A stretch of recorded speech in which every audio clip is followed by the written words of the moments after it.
దాన్ని అసాధ్యం కాదు సుసాధ్యం నిరూపించిన వ్యక్తి విజయభాస్కర్. ఆయన సురవరం ప్రతాప్ రెడ్డి గారి మీద, అలాగే జ్యోతిరావు పూరి మీద, అలాగే పక్క వెంకటరామరెడ్డి గారు, ఇలాంటి వారందరి మీద నాటకాలు రాసి, అలాగే ఈ సరిజైన సందర్భంలో మన వెంకటరామరావు కూడా ఒక నాటకం రాష్ట్రానికి కానీ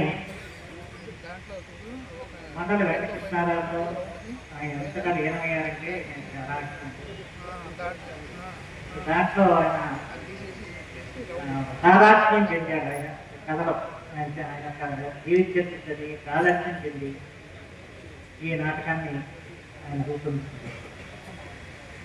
మరి నాటకం రాశారు, మనకు దానికి తగిన ప్రదర్శకులు ఉండాలని చెప్పి అనుకున్నప్పుడు ఎవరైనా చెప్పి గంగోత్రి సాయి గారు వారి గొప్ప నాటక సంస్థ నడుపుతూ దర్శకత్వం ఇస్తూ అనేక మంది నాటకాలను వారు బహుమతులు సాధించిన వ్యక్తి. ఎందుకంటే వారిని ఈ బాధ్యత అభ్యర్థం ఎందుకంటే చాలా ఒక యజ్ఞంలాగా దీన్ని చేసేందుకు దాదాపు 60 మంది కళాకారులతో ఎంతో ఏ ప్రయాసం కోసి వారు ఈ నాటకాన్ని రూపొందించారు.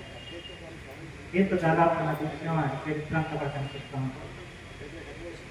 ఆ రకంగా ఇవాళ విజయభాస్కర్ తర్వాత గంగోత్రి స్థాయికి తిరుపతి విజయభాస్కర్ చేస్తూ ఎందుకంటే నాటకాలు చూసినప్పుడు అడుగుతున్నారు. కానీ నాటకానికి గురించి ప్రేక్షకులు వస్తున్నారు కనుక ఈ మధ్యలో కొద్దిసేపు మర్చించాలని చెప్పిన ఆలోచనతో కార్యక్రమం తీసుకొస్తున్నారు. దాంట్లో ముందు విజయభాస్కర్